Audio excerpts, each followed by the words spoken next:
You're listening to the JD Rucker Show. Fasten your seatbelts. It's going to be a bumpy night.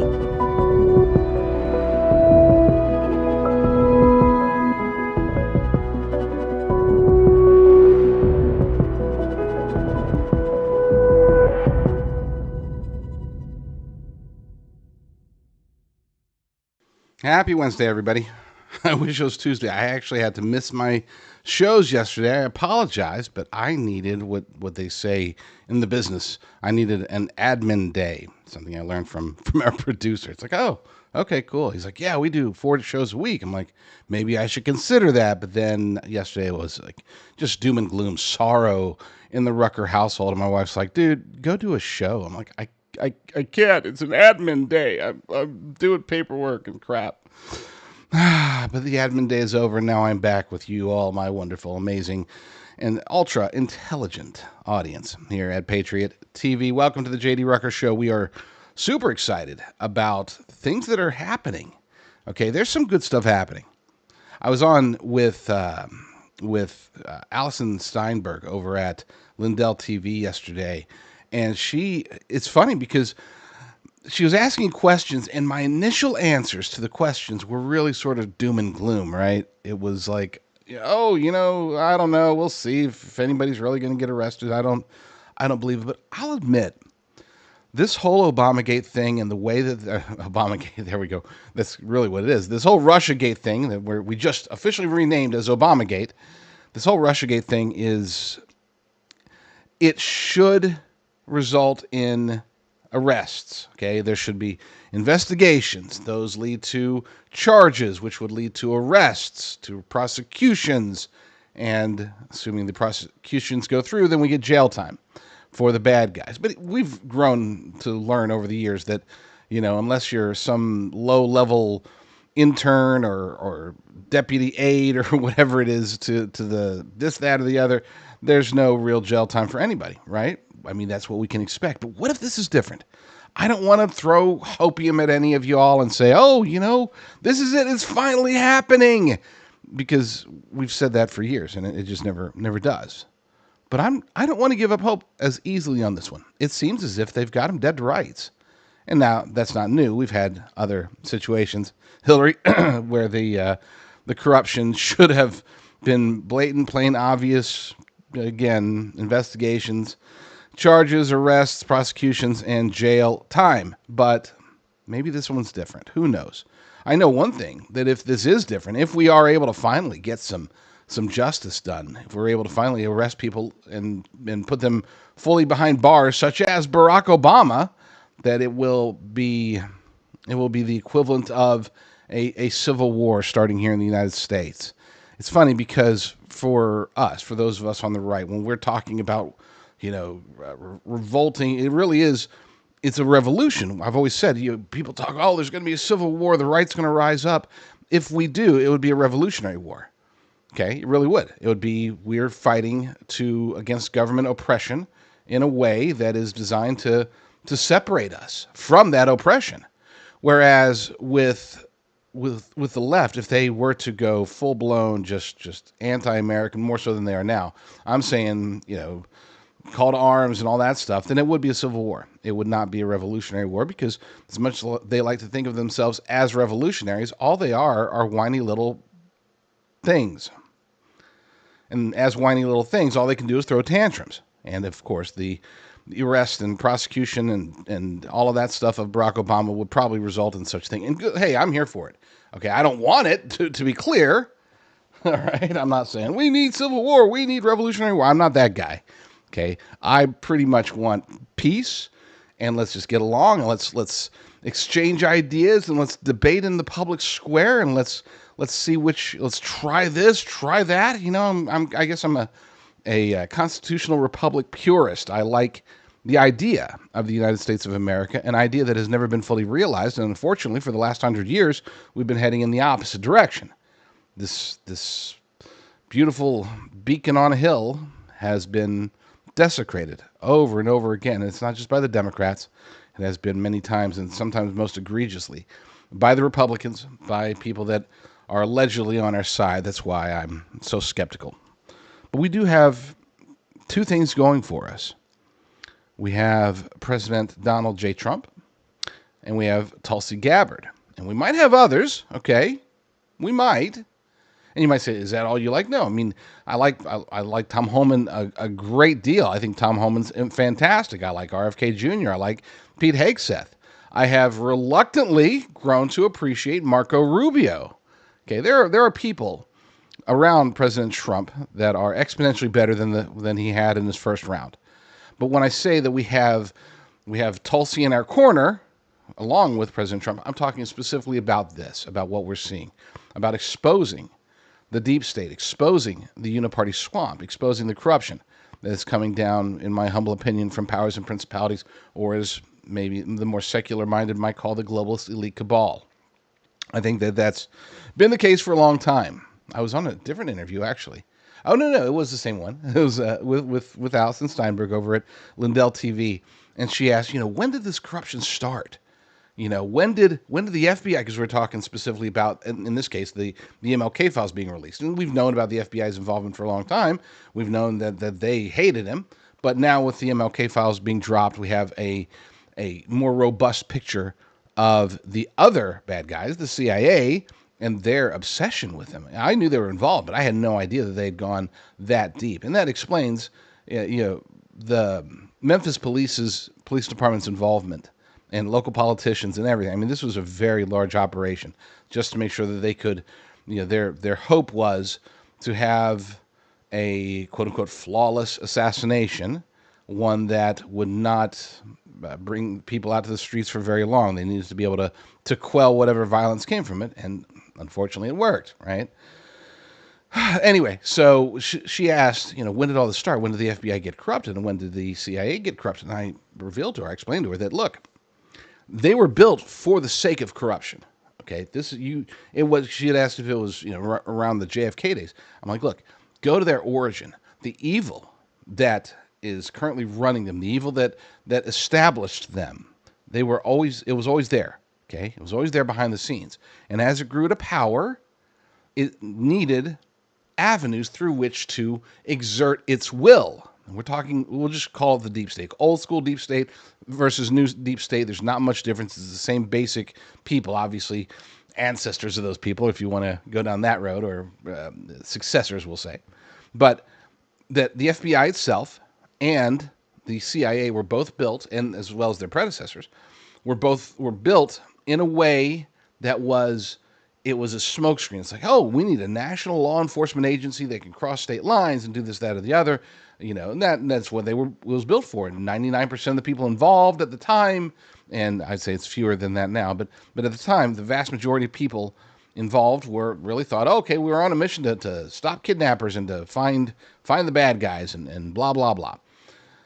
But the people that were actually creating the FBI, the people that were creating the CIA to supposedly be a safeguard against foreign intelligence and to be an offensive arm for our own intelligence, in both cases, they were designed specifically to do the will of the deep state first, and then if there's time to go ahead and let's catch some bad guys, let's get some dirt on whoever, No, it's always been corrupt from the very, very beginning. Both of them have.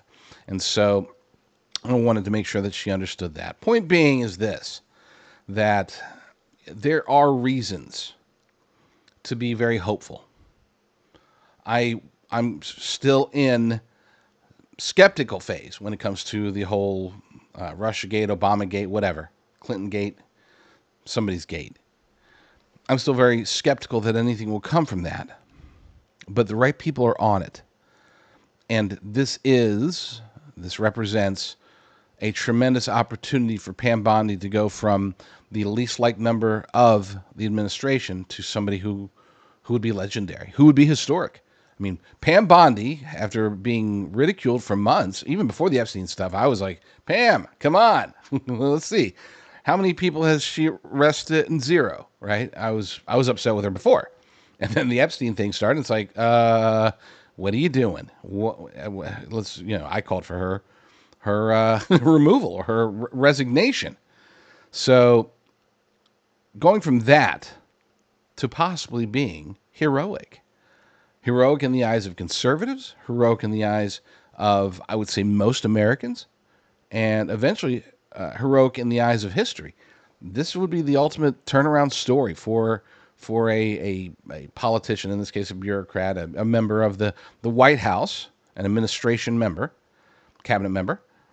This would be an opportunity for her to go from goat to goat, scapegoat to greatest of all time attorney general. Whether she deserves it or not, it doesn't matter. We're talking about history books here, right? But if she is able to arrest Barack Obama or Hillary Clinton, we can go up and down the list. Ben Rhodes, Susan Rice, John Brennan, James Comey, Clapper.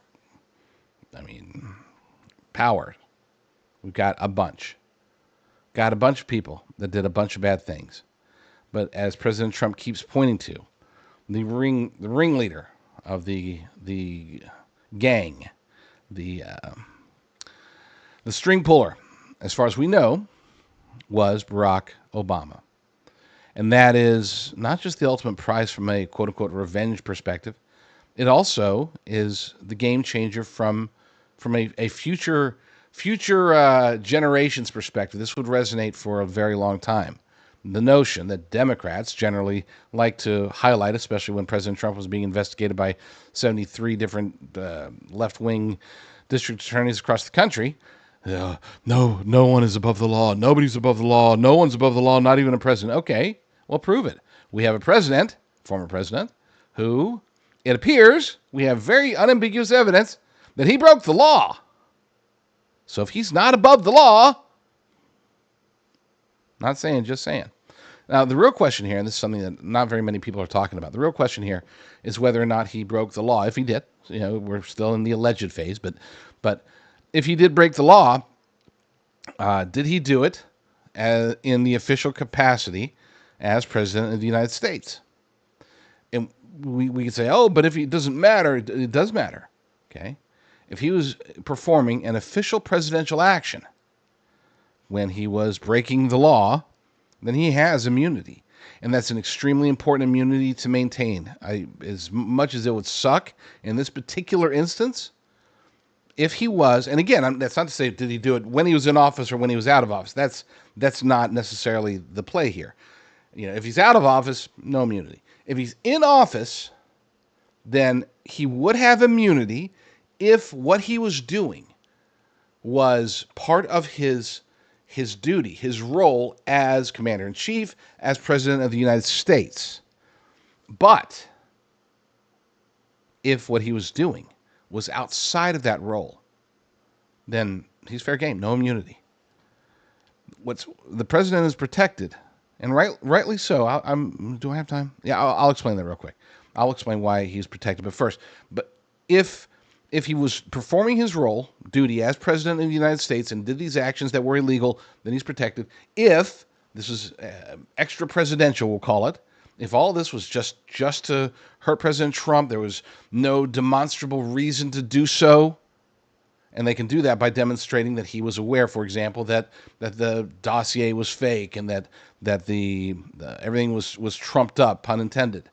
Yeah, if he knew that, then he's not doing presidential duties at that point when he's ordering this, ordering that. He's actually now utilizing and abusing his presidential power to commit crimes that aren't in the best interest of the United States and cannot be justified by Article 2. So, in that scenario, he will go to jail. Well, I don't want to say he will. He has the potential. He's not immune. That's not to say that he will go to jail. That's to say that presidential immunity goes out the door. Now, real quick, just briefly, people will say, well, when it comes to presidential immunity, which the Supreme Court recently upheld, how does that work? Why is that the case? Why should that person be above the law? And the reason is because as president of the United States, they're forced to make decisions on a regular basis, sometimes a daily basis, sometimes an hourly basis. They have to make decisions based upon what they feel is best for the United States of America. Okay?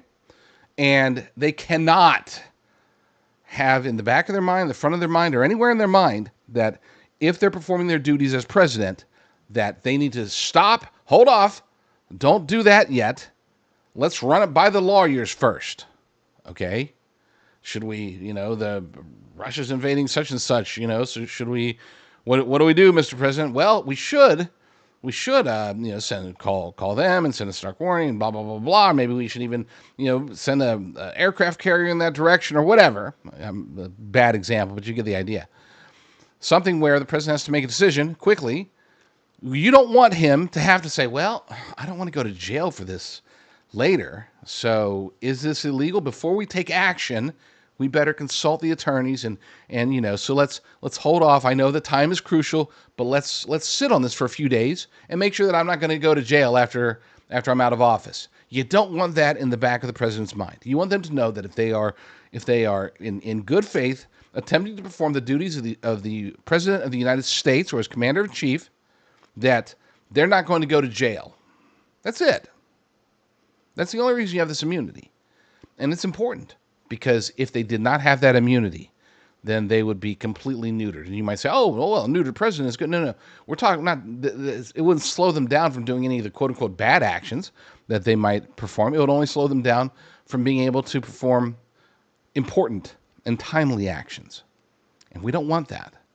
We don't want a king, I get that, but we also don't want somebody who has to be concerned about whether or not every single decision they make could be thrown back at it, even frivolously, okay? I mean, without that immunity, the president would probably, there would be, once the president's out of office, the other party will go and do 10 times worse than what they did to Trump in between his administrations. So we like to say nobody's above the law, but a president in office acting as president and doing the duties of the president of the United States, yeah, that person's kind of above the law and really kind of has to be. And I know that's not a popular thing to say. You're probably all of you there typing away, oh, that's so terrible. But it's true. We have to be, there are certain presidential protections. That's one of them. If they're doing their duty, even if you disagree with it, if they're doing their duty, then as president, then they are immune. Good news for us, though, is that from what we can tell so far, Tulsi's pretty smart, or people are pretty smart. It seems as if this was what they would call extra presidential. In other words, the actions that Barack Obama is accused of engaging in, those actions were not being done on behalf of the United States of America. They were not being done as an official role of the President of the United States. They were not being done to defend the Constitution or to act as Commander-in-Chief. They were being done to subvert first a campaign and then a presidency. And neither of those things are allowed. Neither of those things would grant Obama immunity. So let's take a quick break. And like I said, I'm not going to be talking a ton about Obama today, but we will talk about him at least a little bit. I am going to be talking about Epstein. I know some of you, I keep getting the mail. Oh, move on. Nope, not going to move on. And just real quick, to those people that say, oh, you're falling right into the Democrats' hands. No, actually not. Well, just because they think that they can use this as a way to tarnish and slow down President Trump, and it's working, by the way. I'll explain that later. But just because they think that they can use this as a tool, that doesn't change the fact that we need the facts. It doesn't change the fact that we need arrests, and we need to hamper the deep state from being able to utilize this blackmail, and we need to bring pedophiles to justice. Yeah, it's not something I'm going to easily move on from. Be sure, if you want to try the greatest, in my humble opinion, by far the greatest, coffee in the world, go to patriot.tv/coffee, patriot.tv/coffee. And there you will visit Promise Grounds, a Christian coffee company. I'm going to rush through this read because I want to take a sip. It's that good. Best coffee I've ever had, legitimately. I'm not saying that because they're a sponsor. I'm saying that because it really is the best coffee that you'll ever have. Go to patriot.tv/coffee. Check out a Christian company, Promise Grounds, and see if they've got good coffee for you. If you're like me, you don't necessarily like to go to the doctor unless you absolutely have to. I know a lot of you out there don't go to the doctor at all. That's great. Some of you love to go to the doctor. That's great. We all have our preferences. Our medical needs are fulfilled. We live in a nation where, despite all of the challenges we have, we still have the best bad option when it comes to healthcare. But sometimes you know exactly what you need. You know, for example, if you need ivermectin, you know if you need antibiotics or UTI treatments or chronic meds or symptom relief medications. This is why we work with our fantastic partners over at Jace Medical. You can learn more about them and work with them by going to patriot.tv/meds. That's patriot.tv/meds. And you can pick up a whole bunch of things. They got tons of products now. And I know there's a lot of companies out there that offer similar products, but these guys have been doing it for a very long time. They are the OGs, so to speak, and they have been able to innovate and advance in ways that other companies simply can't. They get mimicked a lot, they get copied a lot, but you can't do better than what they have over at Jace Medical. Their Jace case, for example, has improved. It used to just be 5 antibiotics, and that's great. That was important. I've had 2 of them. But now they've added another 5 for symptom relief meds, vital symptom relief medications. Of course, the aforementioned ivermectin. They have kits for cruises if you're going on a cruise this summer. Man, so many different options they have. Go to patriot.tv/meds, patriot.tv/meds, and see how their telehealth system is able to work for you. They just send the meds to you via mail. It's awesome. And best of all, you don't have to go to the doctor. I really do hate going to the doctor. There, I'll say it.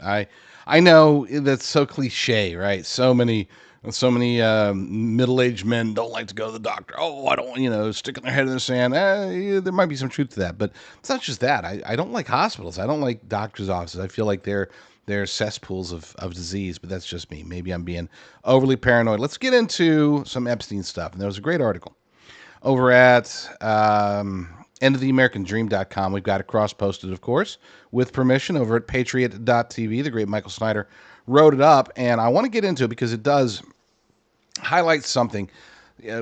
We tend to always say, oh, they've got 10,000. I know I do. They got 10,000 videos. They got all this. They got lists. They got people. They got testimonies. They got this, blah, blah, blah, blah, blah, right? They got all that stuff. And I know that I haven't mentioned it before. Maybe others have, but I like how Michael Snyder kind of broke it down in a way. Whoopsie. I should have turned that down. Why would my phone be on? That's so rude. Stand by. Sorry. So unprofessional, Rucker. What are you doing? You gotta turn your ringer off. Jeez, that could have been disastrous. And I got a loud ringer too, so that could have been bad. But he breaks it down. Michael Snyder breaks it down in a way that makes perfect sense, because I know that I forgot to mention it a lot. What about the money? We've talked about how Epstein got his money. We've talked about all that stuff. But what about tracing the money and using that as evidence? It's a novel idea, right? No, it's pretty obvious, and I'm ashamed that I had to read an article to come up with this one. But we'll go ahead and talk about it. To discover the truth about Epstein, just follow the money, he said. And I put in a little caveat up front, a little note, a little editor's note that says, because Snyder, he's very much a pessimist in certain regards, but he's also, like, when it comes to other things, he's, I think, overly optimistic. He's like, this is all we got to do. They can do this. Will they do it? We don't know. And he doesn't mention the notion that it's not that they can or can't do it, it's that they don't want to do it. The deep state does not want this information to come out. None of it. They want to continue to use it. They don't want to be implicated. President Trump and his administration, I think, again, my quick version of my theory, they thought, okay, let's get this out there. Let's go do it. And they looked at the files they had initially. Pam Bondi's on board. She's throwing out stupid binders, and everybody's like, rah, rah, at least in the administration. They were rah, rah, and then it's like, this is nothing. We already had all this stuff, and there's a whole lot more. Oh, and by the way, just go to the FBI offices in New York, and you'll find a lot more than that. And that's what happened. And then when they found the lot more, I think, again, I can't confirm this, but piecing together their reactions, especially President Trump's reactions, and what of course, the letter that came out, 2 or 3 Sundays ago now. Yeah, gosh, it's been 3 Sundays. Crazy. That letter that showed that the DOJ was saying, yeah, we got a lot of stuff. We're not going to do anything about it. All of this points to the notion that President Trump has highlighted that these files have been tainted. They've been poison pilled, so to speak. In other words, you can, if you want to release this stuff, you want to go after these bad guys, go ahead. But if you do, there's going to be repercussions. There's going to be, in the process of trying to convict whoever, right? Whoever they've got on tape, whoever the bad guys they've got, if you try to convict them, then there's going to be a paper trail that we've already established that leads back to these people or these organizations. It highlights how the CIA and the FBI and Florida district attorneys and that everybody was involved, that this wasn't a Jeffrey Epstein operation. This was Jeffrey Epstein acting as a patsy on behalf of the United States government, including possibly, I say, but almost certainly during President Trump's first administration. I'm not saying he knew anything about it. I'm not saying that, which members of his administration knew about it, but somebody knew. There were bad things happening. And it's not that I don't think that President Trump necessarily thinks, if we let this out, that the government's going to collapse, right? There's a lot of people that say, if you do it, then it's going to be pandemonium, cats and dogs living together. I don't think he's scared of that. I think he's thinking that if he does this, then everything that he's done in his first 6 months, everything that he wants to do in the next what is that? 42 months. All of that stuff is going to be wasted. Everything's going to be about government corruption. Everything's going to be about the CIA and the FBI and taking it all down. And his agenda for America will be derailed.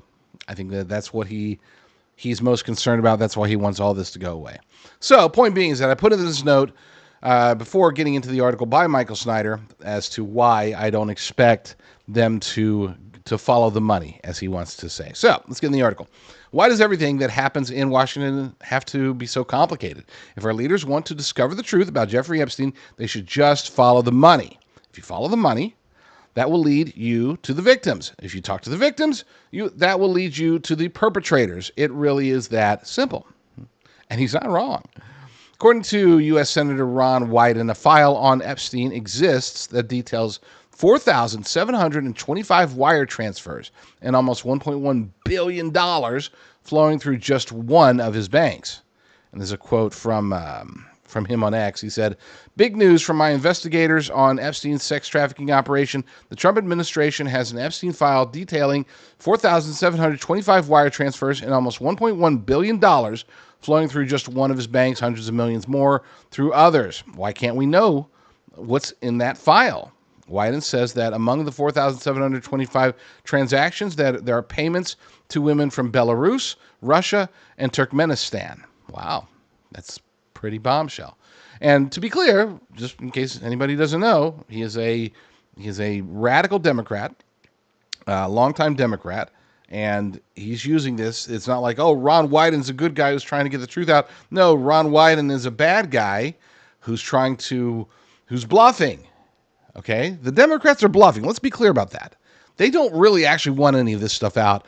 If they did, why wouldn't they do it before? It's not like, the Trump administration has this. No, the White House has it, including Joe Biden's and Kamala Harris's White House, and including when Wyden and his cronies in the House had control of the House and the Senate for 2 years. So don't give me this whole, oh my gosh, this is sudden and new. The reason he says his investigators, it's not his investigators. They've known about this for a long time. This isn't a Trump thing. They're just trying to position it. They're utilizing this. They're bluffing. They're bluffing. They don't really want it out. If they did, they would have already brought it out. The Oregon Senator's 3-year-long investigation. 3 years. So he's been investigating, apparently, since before President Trump was in office again. Revealed a SAR on Epstein submitted in 2019 by J.P. Morgan for $1.1 billion, the Times reported. The report included a total of 4,700 transactions dating back more than a decade, including payments to women from Belarus, Russia, and Turkmenistan. Wyden's team found documents showing the next largest was by Deutsche Bank for about $400 million, followed by Bank of New York Mellon for $378 million, and then Bank of America. And then back to Snyder. He says, I'm sure that these banks are very frustrated that all of this information is in the news again. 8 of Epstein's victims allege that J.P. Morgan Chase and Deutsche Bank knew that Epstein and his powerful friends were abusing underage girls, and those banks shelled out millions of dollars to make the lawsuit go away. Some of Epstein's victims shared the same sentiment. In 2023, they signed a $290 million settlement. That's not chump change for 8 people. $290 million settlement with J.P. Morgan and $75 million with Deutsche Bank after alleging the banks disregarded early signs of potential trafficking, according to the Times. Those victims must have had a very strong case to get those banks to agree to such massive settlements. Why isn't the government interested in talking to those victims? Now, to answer that question, maybe they were, maybe they won't. They weren't, but that's the whole idea of a settlement, is that you want these women to not talk. You want them to not reveal. You want them to disappear. Okay? They just want them gone. And to get them gone, cost at least one bank $290 million. It was worth it to them, though, because they did not want to see this go any further. And I would argue that probably the deep state didn't want it to go any further either. So yeah, you can't just follow the money, find these women, and get them to talk. Okay? They're in their villas somewhere. Of course, there were countless other victims of Epstein's sex trafficking operation, and a file that is located in the Treasury Department could lead investigators right to them. Following comes from the official website of the U.S. Senate Finance Committee. Somewhere, according to the report on the government's website, somewhere in the Treasury Department, locked away in a cabinet drawer, is a big Epstein file that's full of actionable information. Follow the money. Details about his financing and operations that await investigation. Last year, the Biden administration followed Finance Committee investigators to look at portions of the file in person over at the Treasury building. Here's some of what it says. Treasury's Epstein file details the aforementioned 4,725 wire transfers, adding up to nearly $1.1 billion flowing in and out of just one of Epstein's bank accounts. If you ask me, that's 4,725 potential lines of investigation right there. Hundreds of millions more flow through other accounts. That's even more to investigate. File shows Epstein used multiple Russian banks, which are now under sanctions, to process payments related to sex trafficking. A lot of the women and girls he targeted came from Russia, Belarus, Turkey, and Turkmenistan. You shudder to think about the kinds of people who must have been involved in trafficking these women and girls out of those countries and into Epstein's web of abuse. Again, these are all potential leads the Department of Justice ought to be digging into. This is about years and years of international sex trafficking. None of this is a hoax. None of it is a scam. Now, I'll admit this comes from an official government website. Let's check this out. Yes, it is from Senate.gov, but who's posting it? Who's this from? This is from July 17th. Okay. Oh, this is from Ron Wyden. Okay. So same source, right? Same source as before. Yeah. Okay. Anyway, it's compelling, but it also highlights something. A lot of people, especially, I've heard this from I think Megyn Kelly was saying it. Some people that I like and respect were out there saying, look, if this really was a web of a conspiracy, if this really, there were so many hundreds or thousands of victims, surely more than the handful that have come up forward, surely more of them would have come forward by now. And I would argue that there's three things that prevent that from happening. 3 considerations that we must take into account. Number one, as we learn here, there's a lot of these are foreign girls, foreign women. Okay, so it's not as easy to track down some now a woman in Turkmenistan as it would be somebody from Honolulu or L.A. or whatever. Number 2, we have to assume that a lot of these girls, if we assume, number 1, if we assume that this is a deep state op and not an Epstein op, then we have to assume that they have in their vested interests ways to make sure that women don't talk, right? And I'm going to throw out a hypothetical. I have nothing to base this on. This is just more sort of like a put yourself in their shoes. If I were the deep state and I had the Epstein whatever you want to call it, it's I don't a tool. Is it a tool? Is it an operation? If I'm in the deep state and I've got the Epstein operation running and we're getting in information, we're getting all this stuff, to be able to let that continue, the word can't get out. That's number one. And also, you have to hold your evidence until you absolutely need it, right? And you want as much of that as you can. Okay. So let's say, again, hypothetically, and this is where a lot of people will probably disagree, but I'm just throwing this out there. Hypothetically, let's assume that they're watching, they being the deep state. They're watching, they're monitoring, they're seeing girls flown to the island, they're seeing some of them are not happy about it, some of them are happy about it. Don't forget, a lot of these women, they're basically prostitutes. Young prostitutes, sometimes from America, sometimes not, but it's like, hey, they're groomed, they're ready, they're like, okay, cool. Like, I'm going to go to an island, a luxurious island, I'm going to get treated well, I'm going to get paid, and then I'm going to have sex with some old white dudes, right? That sucks, but hey, it's worth it. This is, again, I'm not justifying, by the way, what they're doing. I'm just saying that it's not like they're grabbing like 8-year-olds off the streets with chloroform and throwing them in vans and that's not how it worked, folks. I think that's how a lot of people picture it, but in most cases it's like, hey, see you want to make a little extra money, blah blah blah, tropical island, just spend 2, 3, 4 weeks there, maybe a month there, maybe a couple months. Oh, you don't have any parents? Great, we can keep you there for a little while. Eventually you'll have to go because they need to churn and recycle, right? But if you do it right, you might be able to stay longer, because if you catch the fancy of Prince Andrew or whoever, maybe they'll want you to stay longer. And who knows? I hate even talking about this, but again, we're trying to put ourselves in the mindset of what happened. So, okay.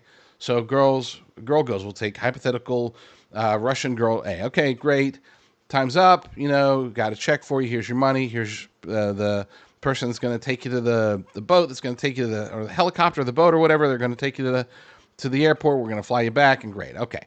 So the handler on their way, or maybe before they left, they're like, okay, so tell us what you did, what you saw. And we're going to put this on videotape, and nobody will ever see this except for unless we ever absolutely have to use it against whoever, so go ahead and tell us what you think, right? Tell us what you know. It's like, okay, and I am such and such. I am 16 years old from blah, blah, blah, blah, blah. Here's my whatever ID, birth certificate, something. They get all this on tape. And they say, yeah, I had sex with such and such and blah, blah, blah. Okay, great. So now we got this. Nobody's ever going to see it. Don't worry.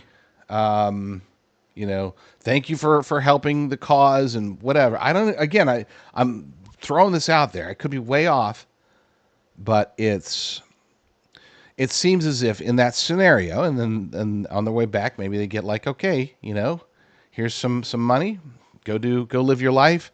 If you ever hear about Epstein or this island again, don't ever come back out. Don't stick your head up. Don't play the victim card, because if you do, then things could go south for you. And then they disappear. They go and they live their lives. And maybe they hear about this stuff, maybe they don't, but they remember their handler. Maybe they were threatened. Maybe it's worse than that. Maybe it's not like, hey, here's an extra $500. Instead, it's, hey, we're going to kill you if we ever hear from you again. Just remember that. We're going to kill you. We're the CIA. We're Mossad. We're GCHQ. We're whoever. We can kill you anywhere. We know where you are. So let's take your money. You had your time on the beach. Now go live your life. Bye-bye. You aged out. Bye-bye. Again, I hate talking about this stuff in these types of terms. I hate thinking about it like that. But there are reasons, and maybe I'm right, maybe I'm wrong, maybe it's completely different reasons. I heard somebody say, yeah, there's no victims coming forward because they're all dead. It's possible. I mean, I guess that's possible. Seems a little messy.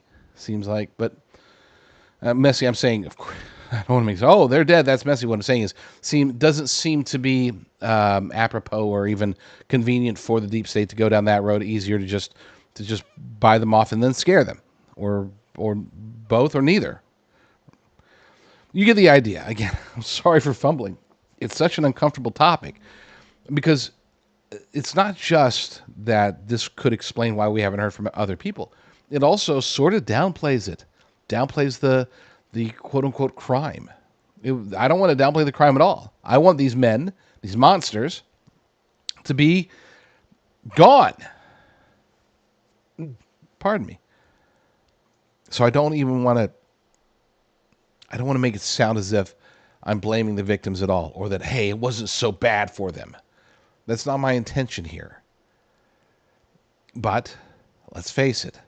Reality is they probably got a lot of girls that were 15, 16. If you are going to run an operation like this, then, trying to entrap, trying to get blackmail material on powerful people, you're going to do it in a way that feels safe for them. You got to get them to do the deed. You got to get them to perform. So what I would argue, there was some of them, they got a 15-year-old girl or 16-year-old girl, right? And they like, oh yeah, no, she just turned 18. She's 19. Don't worry, she's blah blah blah blah, whatever they want to say. They got ones that looked older. I mean, even if you look at, what was it? Oh gosh, I forgot her name. I forgot one of the victims. It's like they took a picture when she was like 16, I think, and she looked 21 or 22. So I think that there's at least a possibility that they got these guys. It's like, hey, you remember that girl you had sex with last night? Well, guess what? Here she is, or here's a picture of her with her ID or birth certificate that shows that she's actually 16. And we got you on tape. And it doesn't matter. It's not a defense to say, oh, she told me she was 18. That's not a defense, Mr. Whoever. So don't worry. We're not going to use it against you. We've done this to a lot of people. Don't worry. This is just, there may come a time when we might call on you for a favor or two. So, just stay in line.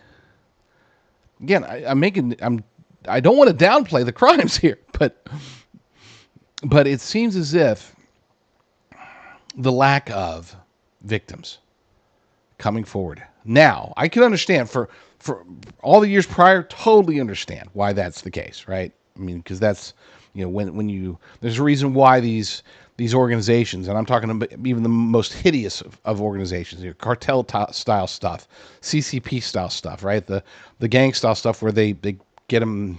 I don't even want to talk about it. But like this operation seems to be obviously more slick, more well funded, more higher end targets. It just seems like they probably did it the quote unquote right way, and that's, again, I'm disgusted. I want to move on from the topic. I want to get back in this article, but I'm going to take a quick break first so that I don't want to think about or even talk about anything that could sound like it's justifying the actions of these monsters, whether it's Jeffrey Epstein, Ghislaine Maxwell, the CIA, any of their handlers, any of their whatever, anybody involved with this, and of course the pedophiles themselves, the powerful men themselves. Anybody involved with this, I want them punished thoroughly. And I'll just leave it at that.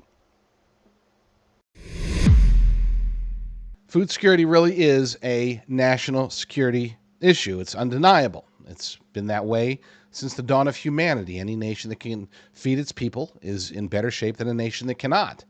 But it's not just at the national level. Food security is something that we as Americans should take responsibility for, should be reliant on ourselves for as much as possible. Now, I'm a huge fan of truly taking care of yourself, right? I mean, getting not necessarily off-grid, but maybe off-grid, getting yourself a homestead or at least a big garden, get yourself some chickens or goats or whatever, cows if you can, if you've got the space, and making sure that you can feed yourself, feed your family, and then, if you have abundance, that you can help to feed your community. It should be localized as much as possible. And if you don't have the ability to do that, so be it.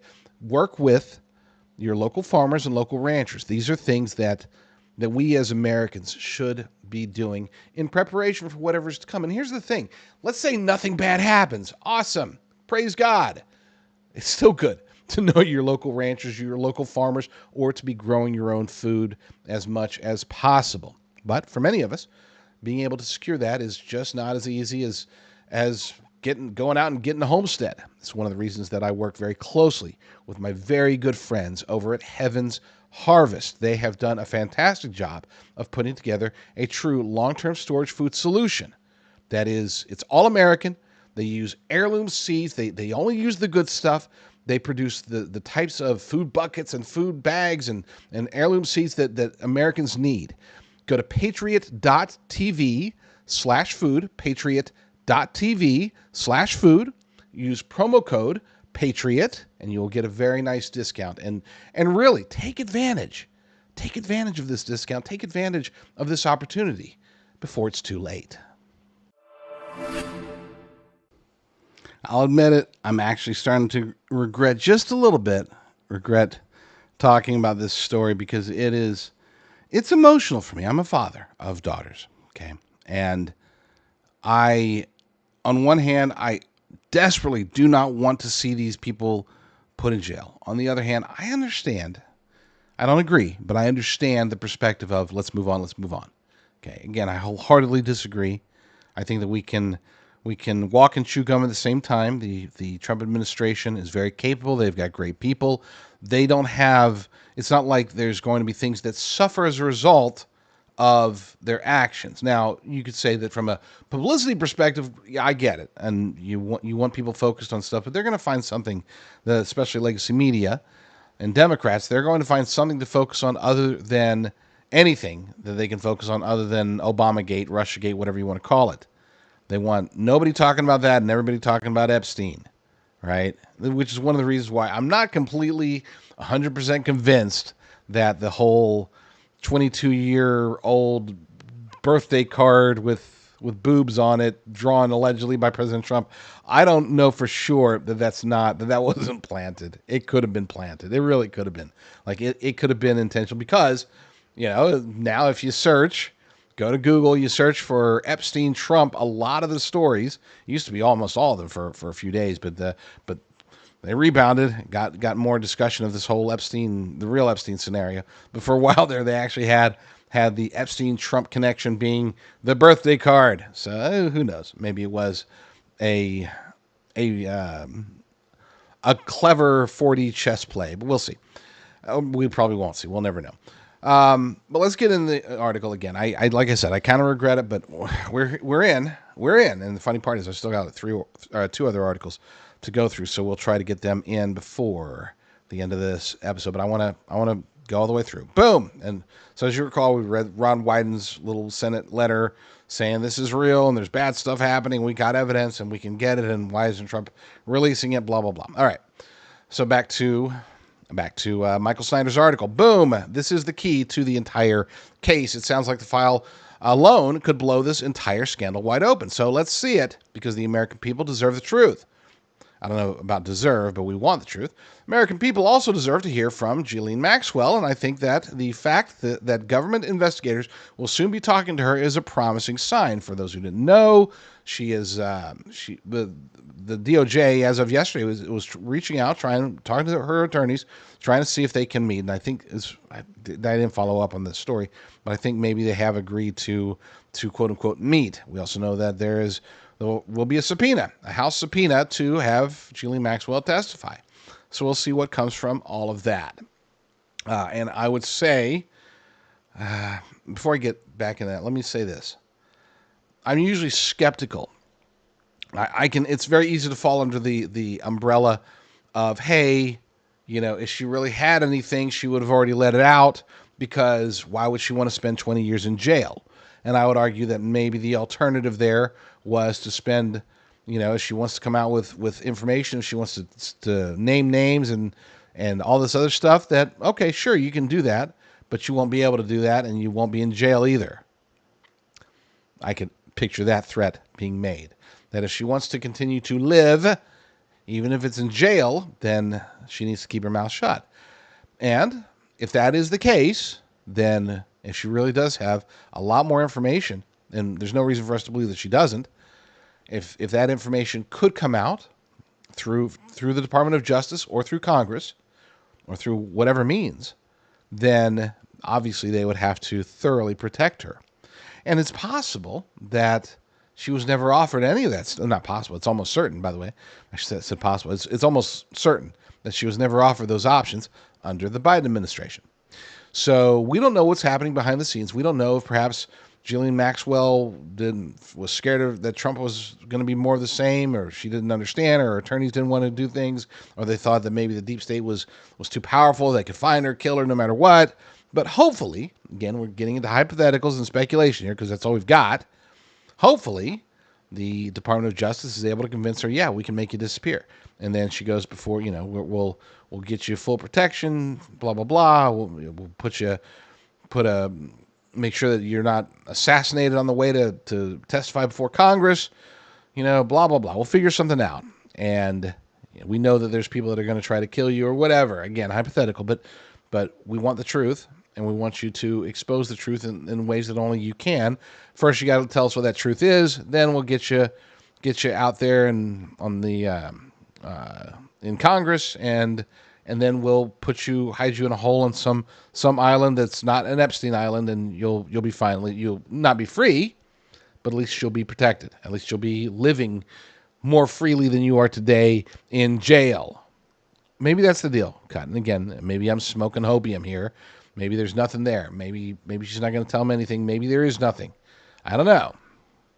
But I am more confident, more excited, really, about seeing what happens with Ghislaine Maxwell than any of the 2019 trial grand jury testimonies that are in the process of sort of maybe kind of being unsealed and released and redacted and blah, blah, blah. That, to me, every day, it just grows more and more like, oh, wow, that's going to be a nothing burger. We are being placated. All right, let's get back to this article by Michael Snyder. Of course, what we would really like to see Maxwell testifying in front of Congress. That may happen at some point because House Oversight and Government Reform Subcommittee just voted to subpoena her. Awesome. Can you imagine what would happen if Maxwell started naming names during a congressional hearing? As long as she's protected, thoroughly protected. That's the important part. That would be insane, Snyder says. But we shouldn't expect anything to happen for a while because the House of Representatives will be shutting down for a summer break early in order to avoid the Epstein mess for the time being. And I don't want to talk about that at all. That bugs me to death. And a lot of people are like, oh, Thomas Massie siding with the Democrats. No, in this case, I really think that this is the Republicans. I know they don't want to vote on it. They don't want to go on record as saying, no, we don't want the Epstein files released. Okay, well, then don't go on record. Say that you do want the Epstein files released. It's easy. Just do it.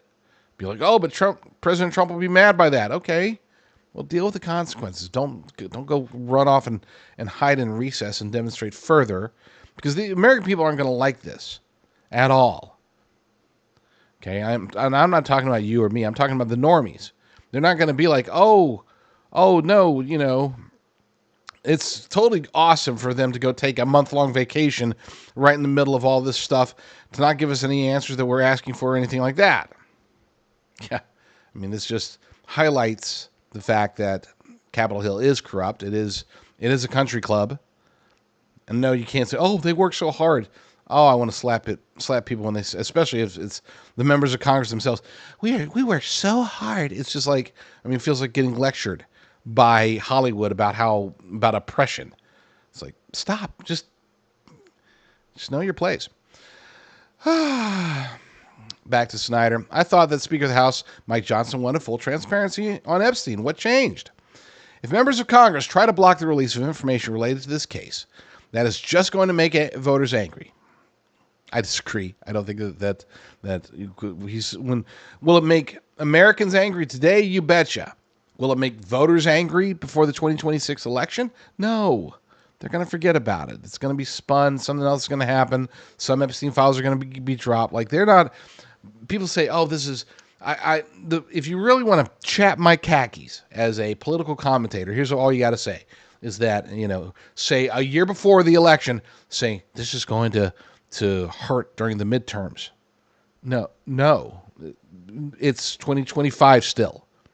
The only thing that can be heard is during primaries. Primaries, there can be damage done to primary contestants right now. As far as general election, as far as Republicans losing seats because of going on recess in July of 2025, no, it's not going to do anything.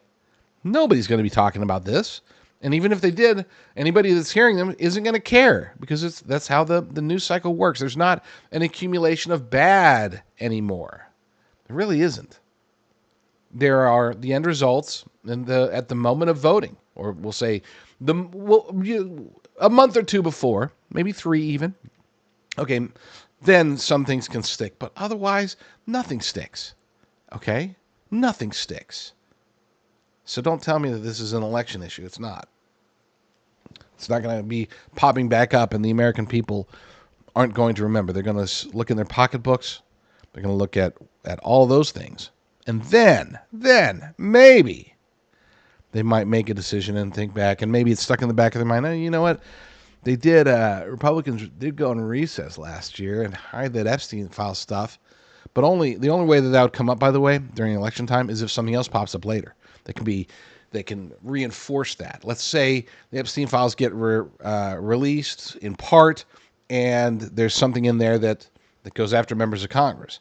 Then that taint could possibly stick. Then it's like, no wonder Mike Johnson and the Republicans wanted to run off to recess without letting us see the files, because now that we get to see some of them, it's clear that they were protecting themselves. Republicans are evil. Vote Democrat.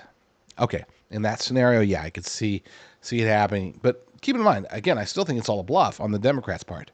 Not Massey. I think Massey really does want it released. That's why he's siding with them. But as far as the Democrats are concerned, they know. You know, there's this old cartoon. It always makes me laugh especially when it pertains to the government. It's one of those old 4-panel. I wish I had it visual, so I'm going to describe a 4-panel cartoon.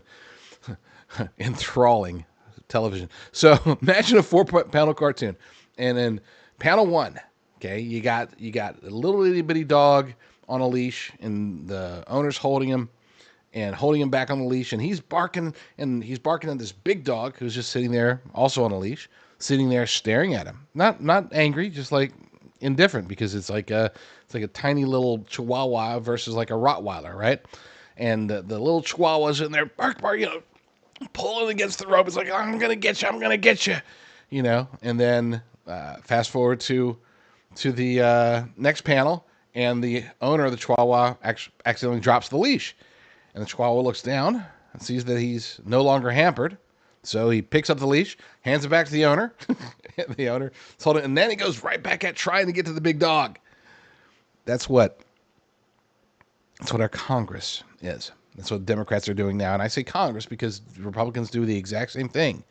You remember, we're going to repeal Obamacare. We're going to put 57 clean repeal bills on Barack Obama's desk because we're going to repeal Obamacare. I mean, we know he's going to veto it, so it's all political theater. But they did it. They were able to repeal Obamacare multiple times until President Trump's first term, when all of a sudden it's like, well, I don't know. Maybe we should look deeper into this. Somebody's going to have to look bad.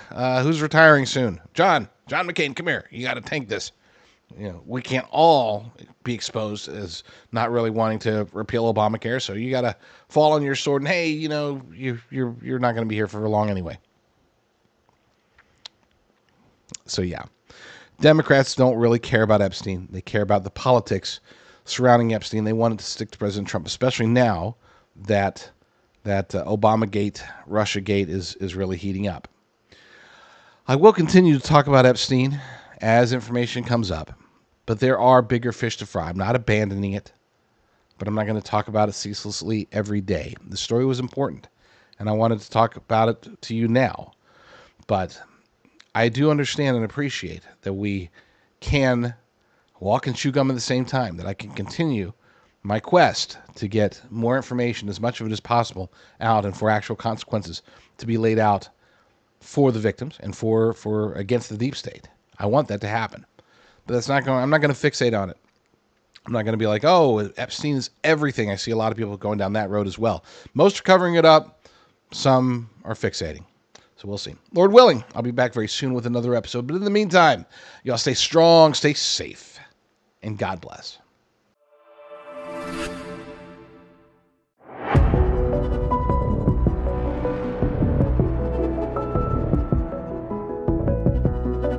You're listening to The J.D. Rucker Show. Objects in mirror may be closer than they appear.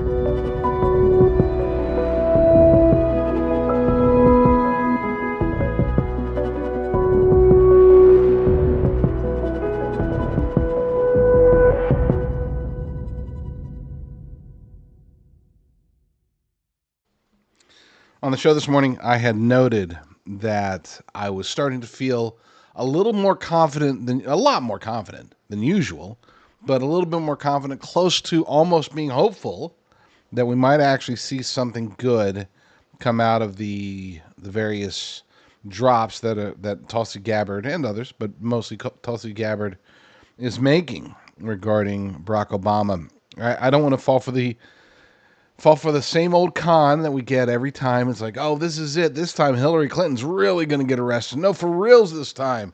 No, I'm serious. This is huge. This is a game changer. Jim Comey's going to jail. John Brennan's going to jail. James Clapper's going to jail. Susan Rice she better flee the country. My favorite, of course, is everybody better lawyer up. And then, like, literally nothing ever happens. And when I heard that Obama was the target of Tulsi Gabbard's release, I thought, wow, there's no chance. No, they won't. They just won't allow it.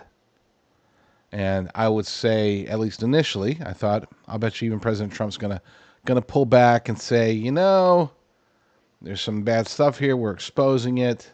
We'll see what happens.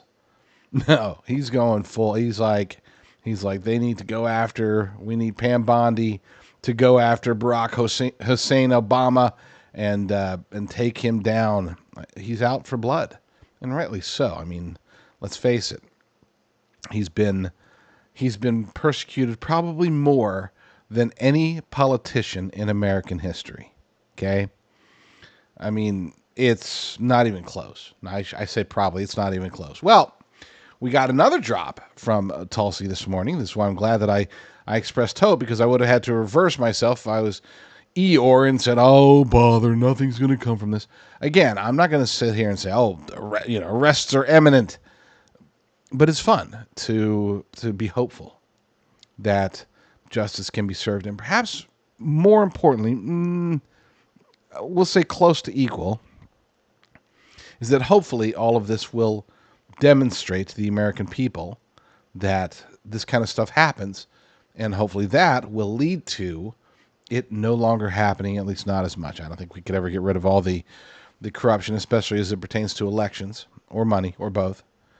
I don't think we can get rid of all of it in D.C., but I think this might be something that can push us in the right direction. So I'm going to turn to a story over at Just the News. I had actually published my own story about it over at, all of my sites.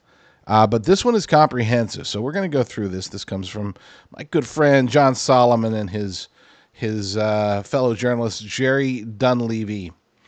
Titled, Once Secret Report Confirms U.S. Intel Used Steele Dossier to Push Narrative That Putin Helped Trump. And to me, I'll go ahead and just lead with what I thought was the biggest bombshell. There is a portion, a very small portion, okay? It's one of those, blink and you'll miss it kind of deals, but there is a portion that specifically notes that Barack Obama ordered John Brennan to release the information. That's big, folks. That there demonstrates what I was talking about in the earlier show. Demonstrates an action that was performed by a sitting president that may not fall under the presidential immunity. He might actually it's possible that he could get in trouble for this. Now, do I think that's going to happen? No, I think that John Brennan might get into trouble. I think that others might legitimately get into trouble. I'm not putting that. If I had to put a percentage, I'd say about a 15% chance. But by golly, that's That's 15 times more than any other opportunity we've had in the last 10 years to take out some of these corrupt politicians, bureaucrats, deep staters, and the like. So let's get into the details here, shall we? A newly declassified House Intelligence Committee report alleges that Obama-era intelligence assessment on Russian election meddling used the discredited Steele dossier to underpin its conclusion that Vladimir Putin aspired to help Donald Trump win the 2016 election, directly challenging the testimony of officials like CIA Director John Brennan, who denied that had happened. You'll be shocked how much this didn't happen. Okay, but it did happen. It did happen. It happened. The report released Thursday by director, that was actually released, no, it was released Wednesday, but whatever. The report released by Director of National Intelligence Tulsi Gabbard, after years of being locked away at the CIA, also alleges the December 2016 intelligence community assessment glossed over evidence that Putin may have instead favored, or at least fully expected, Hillary Clinton victory 9 years ago. The judgment that Putin developed a, quote, clear preference for candidate Trump and, quote, aspired to help his chances of victory did not adhere to the tenets of the ICD, which is an intelligence community directive, analytical standards. In other words, they say it didn't pass the smell test. Reports that Putin wanted Trump instead of Clinton, they couldn't confirm it. They couldn't even...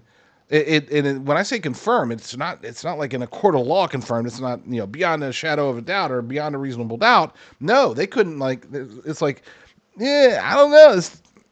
It doesn't seem to be anything that points in this direction. As a matter of fact, there are definite indications that Putin not only expected Hillary Clinton to win, but that he thought that she would be a weaker president and it would be easier for Russia and Putin to negotiate with her or her administration.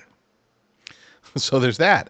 The ICA ignored and selectively quoted reliable intelligence reports that challenged and in some cases undermined judgments that Putin sought to elect Trump. The ICA failed to consider plausible alternative explanations for Putin's intentions indicated by reliable intelligence and observed Russian actions. And you can get the full report, which we're not going to go through. But let's go through some of the details. Starting with criminal conspiracy investigation. The report's release comes as FBI Director Kash Patel has opened a criminal conspiracy case alleging the weaponization of intelligence and federal law enforcement between 2016 and 2024, the critical time when, conveniently, Barack Obama was only president for part of that. But they violated federal law, and multiple criminal referrals have been sent to the Pam Bondi-led Justice Department.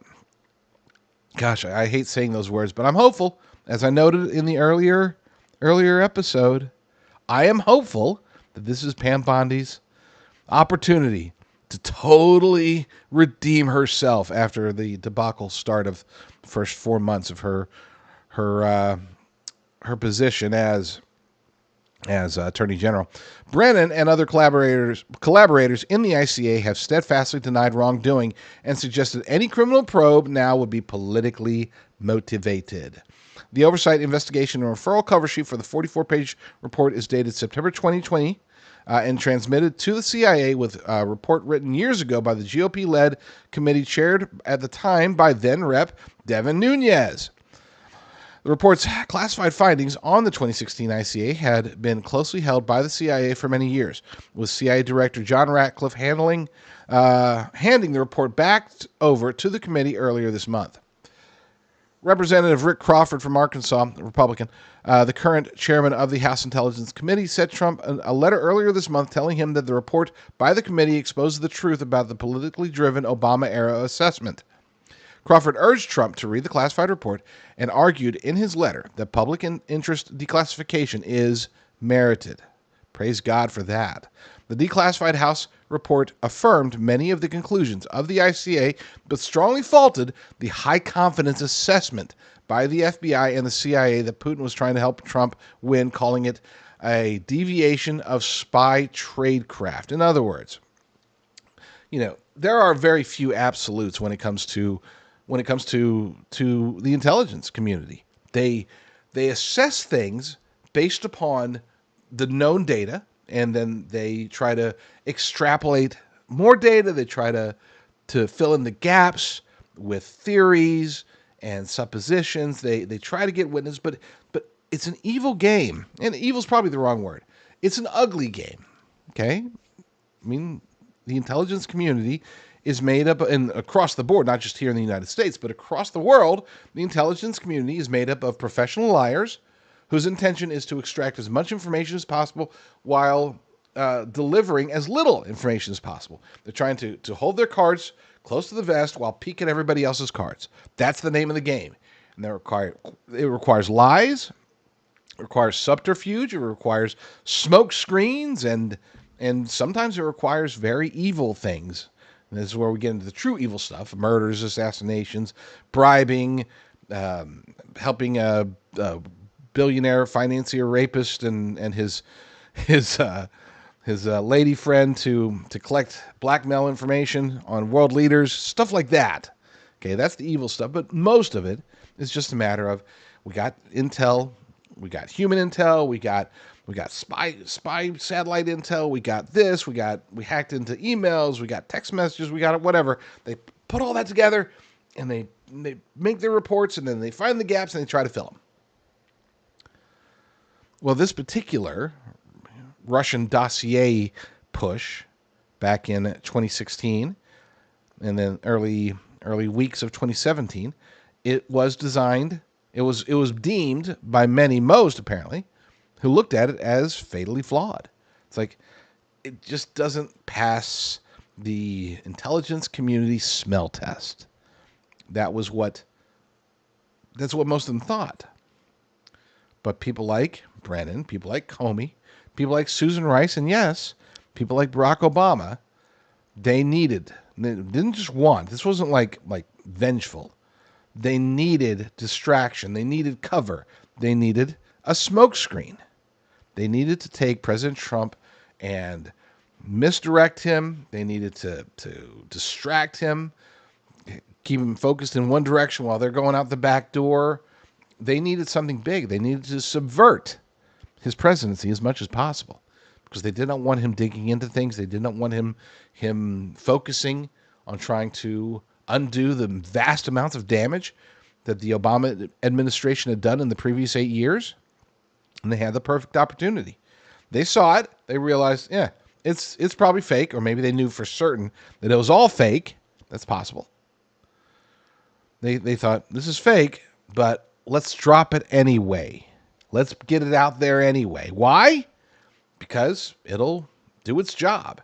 And they felt that nobody would ever know. Now, here's my question, and this really chaps my khakis quite a bit. If Congress, or members of Congress, knew about this in 2020, they put all this information together, they knew it, why are we just now hearing about it? If the CIA was aware this whole time, I can understand why they wouldn't want it to come out. But why is it only coming out now? In other words, if this has been something, because we know with a certainty that President Trump, once he got John Ratcliffe in as CIA director, he said, okay, go find out what really happened. Report back to me tomorrow. Today, if you can. Like, it's not like, oh my gosh, we've got to reopen investigations. No, it's like a 44-page report. It's been available for consumption by those with top secret clearance. It's been known by members of the House, including Devin Nunes, who, for those who aren't aware, Devin Nunes is currently the CEO of Truth Social, which is President Trump's own social media platform. I mean, all this really bugs me to death, because it's like, yeah, they knew. So why are they just dropping it now? Why? I am legitimately confused by all this. I'm not just saying that to be coy.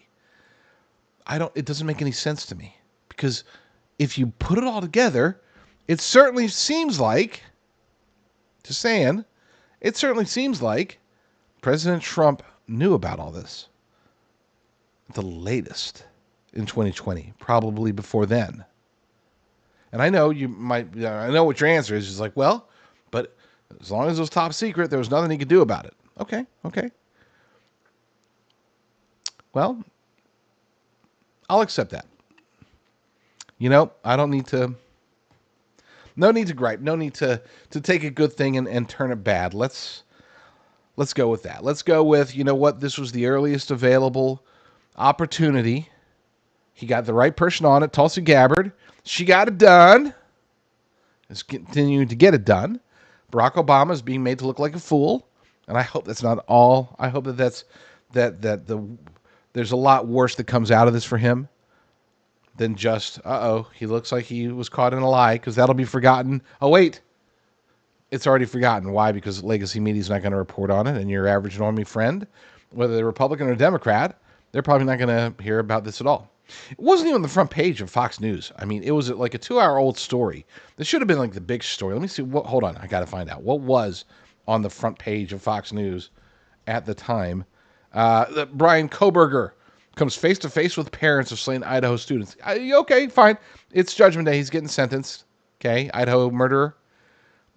But how is that bigger than a former president of the United States signing off on lying to the American people to attempt to subvert his successor's administration? Murdered people, I get it. Big news. I'm not trying to downplay that. But this is Barack Obama, and we're not I'm not on CNN. This is Fox News. Fox News is supposed to be. They're not. I know that. I'm not naive, but they're supposed to at least pretend to be in favor of Republicans, in favor of Donald Trump. I know that Rupert Murdoch hates him. I know the entire Murdoch family hates him. I know many producers, probably most producers, and a handful of show hosts over Fox News hate him. But my gosh, shouldn't they hate Obama more? Maybe they don't. Anyway, yeah, it's down far below, way below. And they had it first. They had an exclusive. They had the information first. And they've had it, and again, it's been live for a couple of hours. Never was the top story.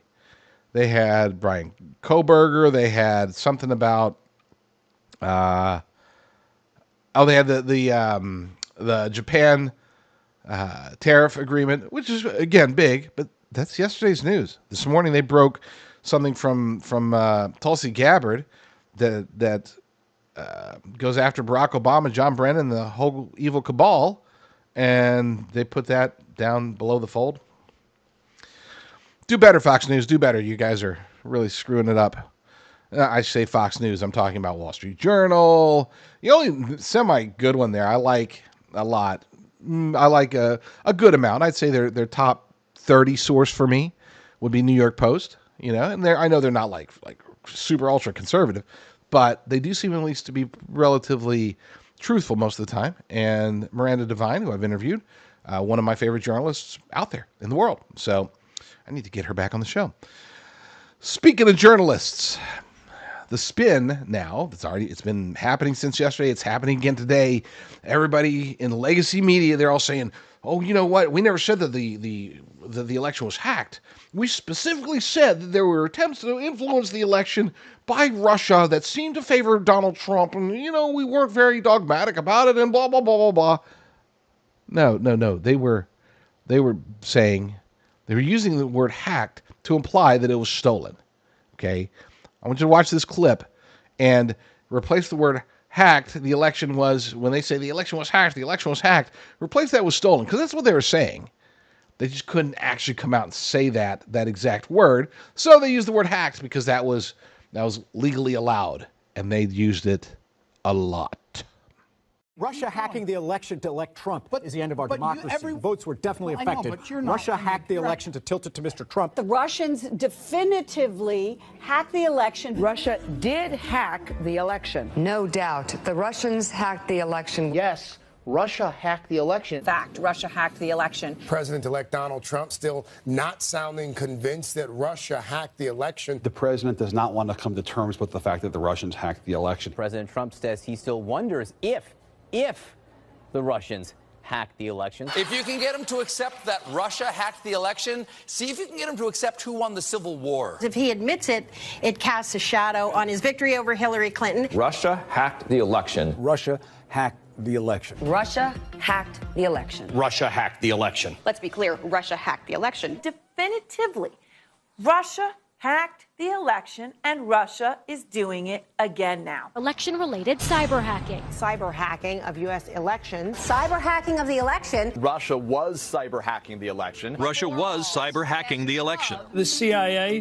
the FBI, NSA. All of these intelligence organizations. 17 intelligence agencies. All conclude that Russia hacked the election. If we find out that Donald Trump, just theoretically, was colluding with Russia while they were hacking the election, that is completely impeachable. This dossier alleged a conspiracy between the Trump campaign and the Russian effort to hack the election. The director of national intelligence, the head of the National Security Agency, the head of the FBI, all of these intelligence experts saying Russia hacked the election. The FBI, the CIA, the NSA, the former director of national intelligence, James Clapper, I mean, they've all said this. So to believe that that's wrong, you have to believe they're all involved in an elaborate conspiracy to get Donald Trump, which seems a little far-fetched to me. Yeah, none of this makes sense to me. But hey, you know, it will. It's going to make sense. We can be more hopeful today, and today the theme is hope, not hope and change, hope. We've already had the change is already in process, but now we can actually, I think, and again, maybe I'm being overly optimistic, but I'm liking what I'm seeing so far. Okay, Tulsi Gabbard, I'm liking what you're selling, and to be clear, I've been a Tulsi Gabbard skeptic for a long time. She's proven to be, she's the one that I've been most wrong about. Okay, I was right to be skeptical of Pam Bondi. I think that was a pretty good one. Okay, I was right to be not skeptical, to have the utmost confidence in Tom Homan. Okay, I think that he's doing everything he possibly can and then some. I was a little bit wrong about Marco Rubio. That was a head scratcher for me. This isn't about me. Sorry, tangent, squirrel. No, I was skeptical of Tulsi Gabbard, but she is quickly proving herself to be very capable and very patriotic. And look, that's all we can ask for. They're going to lie. Don't be naive if you think, we're going to get the perfect cabinet member, perfect president, perfect bureaucrat, perfect congressman, perfect anything. Spoiler alert, none of them are perfect. They're all extraordinarily flawed. And all of them are going to lie at some point. They're going to have to. You can't be in the federal government at that high of a level without being able to lie. They have to. It's just you can't be completely honest, completely transparent ever about anything. You can be more honest and more transparent, and that's what I think we're seeing from many, if not most, within the Trump administration, especially compared to the last one, and especially compared to the one before that, his old administration, and definitely compared to the Obama administration, as we're learning now. Let's get back to the article. Let's skip ahead a bit to, here we go. Putin's goal was chaos, not helping Trump. Most other intelligence agencies in the U.S. government were excluded from the December 2016 ICA after just a few months earlier coming to a different conclusion that Putin was simply trying to sow chaos in the 2016 election. And to be clear, Putin and Russia have been involved. They were definitely involved in trying to sow chaos in 2016 and in 2020 and in 2024 and in 2012 and 2008 and 2004 and probably during the midterms. That's what they do. But guess what, folks? That's what we do as well. We're involved in so many elections, so many other countries. It would blow your mind. We're more involved in swaying elections than Russia is. And yes, we do get involved in there. It's not that there's much swaying to do there. But yeah, we do. We stick our fingers in every other election that we can. Especially in the USAID, I know that they're partially sort of gone. Okay, but their vestiges still remain. There's still stuff there. Story for another day. But that's one of the things they did was election interference. It's definitely what CIA does all the time. They have entire divisions specifically designated, to work work as ambassadors. And speaking of ambassadors, that's what they do. It's part of the job, folks. When you're one of the big guys, one of the big kids, you stick your fingers where they don't belong. And we do it. China does it more than us. But Russia does it. We do it more than they do. And even some of the quote-unquote smaller countries, Iran, Israel, they're involved in foreign policy pretty much everywhere. They always get involved in elections. Saudi Arabia, throughout Europe, most of those countries, not all, but most of those countries do get involved. Great Britain for sure, England, okay, they definitely get involved. France, to some extent, maybe not as much as the other bigger countries, but they participate, before they surrender. Anyway, point is that it's nothing new, just nothing new under the sun. Let's get back to the article. The House report offered strong evidence that the ICA directly cited the Steele dossier when it argued that Putin had aspired to help Trump win. The GOP House report also found indications that the drafters of the ICA had willingly avoided looking at evidence suggesting Putin was indifferent to the result of the 2016 election, had resigned himself to Clinton winning, may have even preferred a Clinton victory, and held back damaging information on Clinton under the expectation that it would be used to undermine her assured presidency. That's awesome. That's awesome. Okay? It's like, we got dirt on Clinton, so after, do we use it now? Do we use it now? Do we try to upend her campaign and then help Trump win? And they're like, no, we'll just keep the dirt. We'll hold on to it. And then if she wins, which it looks like she's going to win, if she wins, we'll hold that over her. We will use that as leverage against her as president. This notion that Vladimir Putin and Donald Trump are buddies that go fly fishing together in secret, buddies that share text messages and how can I help Russia today? And Russia's like, oh, how can we help America today? Let's make Russia and America great again. Folks, they're still our enemies. They're not like violent military enemies, but we're getting close thanks to, unfortunately, still involved with NATO. Don't get me started there. But they work against us economically. They hack us. They do all sorts of bad stuff against us, and we do the same thing to them. It's sort of been kind of the thing for, 70 years. So that's what we do. But that doesn't mean that they hate each other, and it does not mean that Putin wanted Trump to win, nor the first time, the second time, the third time. Okay, I don't think that Putin was rooting for Trump at any point. Putin is not like that. Putin is all about Russia. There's one thing that I don't like Vladimir Putin, but I do respect him. I respect that he is, in many ways, he's an isolationist and a nationalist.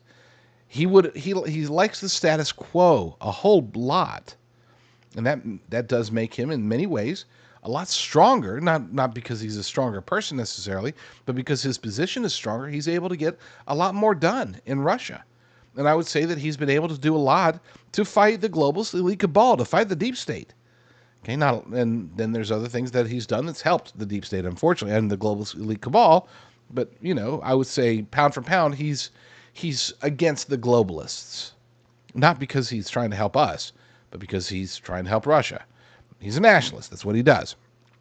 Anyway, sorry for all the tangents, but it's important. This is big news, and I want to make sure that we have full context about this. In the 2016 ICA was written at the direction of President Barack Obama and largely overseen by then Director of National Intelligence James Clapper, then CIA Director John Brennan, and since fired FBI Director James Comey.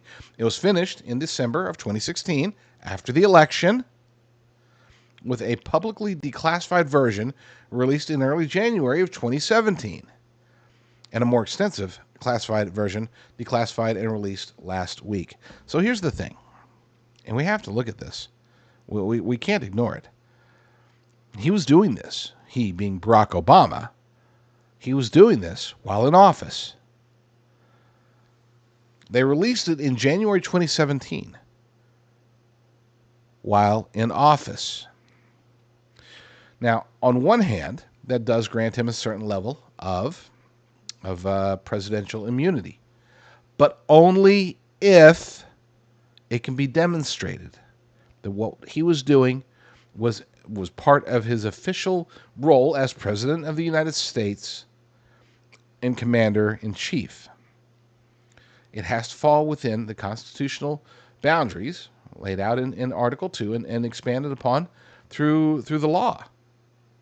If it's deemed that he was acting on behalf of, say, the Democrat Party, or if it can be deemed that he was acting not to help America, but directly to harm President Trump and thereby the White House and thereby the United States of America, now all of a sudden we get into a realm where constitutional scholars, and I'm sure the Supreme Court, would eventually debate whether or not, if they do determine that he committed crimes, which that's the direction we're heading, if Barack Obama committed crimes against President Trump, against the United States of America, then I think that we have a case to investigate, to charge, to arrest, to prosecute, and of course to jail Barack Obama.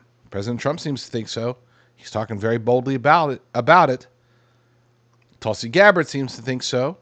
Pam Bondi, we don't know what she thinks or if she thinks, but I'm sure she's going to do something, and hopefully she does it well. And then it will all come down to what legacy media will call a constitutional crisis. Does he have immunity or does he not? They'll point out that President Trump, the Supreme Court said he had immunity. What will they say now about Barack Obama? Does he not have immunity? Did he, his actions that he allegedly did took place while he was President of the United States? Does he not get the same thing that Trump got? These are two different things, number one. Number two, again, the answer to the question is whether or not he was acting as in his official role as president. If he's being president and doing it, and when I say acting, I'm saying the actions themselves. It's not being president that makes you immune. It's the action as president. In other words, it has to be something official. And this sure sounds like it would be hard for them to make the case that subverting the incoming president is somehow a righteous action by a sitting president. I don't think they can do it, but we'll see. When we come back, we'll get into James Comey, Andrew McCabe, some of the other members of the rogues gallery of conspirators who were promoting and pushing Russiagate, or as we now like to call it, Obamagate. Chances are very strong that if you watch various shows on conservative or alternative media that you've been told by some various show hosts about free or bonus silver that you will get if you work with their gold companies. Now, I don't blame necessarily these hosts. They just don't know exactly what they're offering. They're just saying what their sponsors tell them to say. Unfortunately for them, and more unfortunately for you, these offers are scams. They just are. And again, I'm not ripping on show hosts that are offering it. I've got a lot of friends that do it, and by golly, they do it for whatever reason they do it. I, on the other hand, work with a company that does not insult your intelligence by pretending to offer you $10,000 in free silver. I work with Augusta Precious Metals, and you can learn more about them, including how the free silver scam operates, by going to patriot.tv/silver. That is patriot.tv/silver. Freeze drying again? Never know what could happen.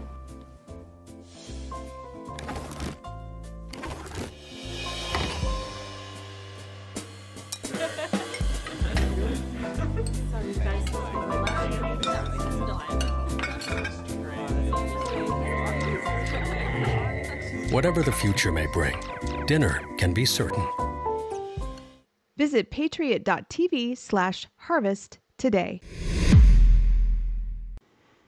All right, let's look at two of my favorite people of all time, Jim Comey and Andrew McCabe. And when I say favorite people, I mean favorite people to go after, to ridicule, to expose for the various evils that they participate in their day-to-day lives. According to the article, Comey and McCabe pushed for Steele dossier's inclusion. Comey and former FBI Deputy Director Andrew McCabe had pushed in December of 2016, again after the election, to include British ex-spy Christopher Steele's debunked dossier in the 2016 ICA on alleged Russian meddling. The dossier was included in an annex to the assessment. The newly declassified House report sharply criticizes Brennan for allegedly joining with anti-Trump forces in the FBI in pushing to include Steele's baseless anti-Trump dossier in the ICA. Steele, a former MI6 agent, was hired in 2016 by the opposition research firm Fusion GPS. You remember them? Which was being paid by Clinton campaign lawyer Mark Elias. Remember him? We haven't actually talked about him very much in this whole, as all this stuff is going down. I need to look into that because I think I'd love for him to have a role in this. Federal election regulators later fined Hillary Clinton's 2016 presidential campaign and the Democrat National Committee earlier this month for not properly disclosing the money they spent on the debunked opposition research. The dossier was used by the FBI to obtain FISA warrants against a Trump campaign official, and evidence continues to emerge about how it was included in the ICA on Russia and the 2016 election. Now, again, to break that down for those who maybe you weren't listening, it's this release that we're now getting late, but praise God we're getting it at all. This release shows that the FBI, DNI, the White House, pretty much the entirety of the White House, was aware way back when, in July of 2016, that Hillary Clinton was producing, her campaign was producing this dossier. They knew then that it wasn't real. They knew that it was a distraction. And yet, fast forward, they tried to use it a little bit before the election. I guess maybe they didn't think they needed to go all the way. Then when they lost, they threw a fit. I mean, they threw a fit. They're like, well, this sucks. We got to blame Russia. We gotta pretend there's a P tape. We got to do something because they had their butts handed to them, and they just weren't expecting it. I really don't think they were. I used to think they expected it, but I don't think so anymore. Anyway, let's cut to what I just said, basically, but a better explanation from the great John Solomon, talking to Steve Bannon earlier today. Well, let's take Barack Obama's statement at the start. None of this makes sense. Let's make sense of it for your audience. Barack Obama attends a meeting in July 2016 before Crossfire Hurricane is opened by the FBI targeting the Republican nominee for the 2016 presidential election. And he's told Hillary Clinton is going to invent a scandal. She's going to hang a fake Russian signal on Donald Trump's campaign house and make it look like Vladimir Putin is trying to help him win the election. They know the fix is in at the beginning. Barack Obama does not stop his FBI or his intelligence committee from then investigating that very allegation, even though they know it emanates from a dirty trick inside of the Trump campaign, inside the Hillary Clinton campaign. In fall, after the first effort to defeat Trump failed, they don't defeat him. The Russia stuff doesn't work, even though Christopher Steele and others tried to peddle it as hard as they could. Barack Obama assembles a team. He assembles it. He orders this ICA. And this intelligence committee assessment reverses what the intelligence community just concluded, that Vladimir Putin in September didn't have a preference of which candidate to win. He was just trying to sow chaos, which, by the way, is the traditional Soviet playbook. To get to that conclusion, they have to take a document that has been fully discredited by December of 2016 and inject it into the earlier intelligence assessment. That document is the Steele dossier. In December, when they used the Steele dossier at Barack Obama's direction, this is the new assessment they're doing, Steele's already been fired. It's already been proven that none of the statements in his dossier are true. The FBI had a spreadsheet knocking them all down, or that none of them could be corroborated if they weren't knocked down. And three, they know the rest of the CIA doesn't believe the document should be used. And what do? They put it in that style. And one more thing, just real quickly. In January, as he's leaving office, the FBI has cleared Mike Flynn. President Obama presides over a meeting with the FBI to figure out how they can keep pursuing Flynn and hamper the beginning of the Trump presidency. Barack Obama was at the center of those three actions, were a major part of the weaponization episode. Absolutely shocking, my good friend General Michael Flynn, who, for complete transparency, owns part of one of my partners here at Patriot TV. He was victimized, and they weren't done with him. They wanted to continue to go after him, and Barack Obama is the man that wanted to do that, perhaps more so than anybody else. I think that I'm not sure if it was on orders from the globalist elite cabal or the powers and principalities. I don't know for sure that it was him doing it or somebody else, but it seems as if he was the one that was most directly invested into this. Okay, this wasn't just like, parting shot. This was an attempt to usurp the Trump presidency. Now, you can make a case that he just wanted to protect his legacy. He knew that if Trump got in, it was supposed to be, Hillary Clinton was supposed to be the third and fourth Obama term, just a continuation of the cultural Marxism, the destructive policies they had put in place. So, yeah, that's definitely possible that he just wanted to cancel out any harm that President Trump's administration would be able to do to the Obama agenda. That's possible, but it seems more than that. It really does. I mean, you don't go to these lengths. You don't stick your neck out that far unless one or both, one of two things or both are true. Either you're just so desperate to protect and defend something or to achieve a certain goal that you're willing to risk it all, because that's what he did. He risked it all. Or number two, you're just so confident, so cocky, so narcissistic that you think there's no way you could ever get caught.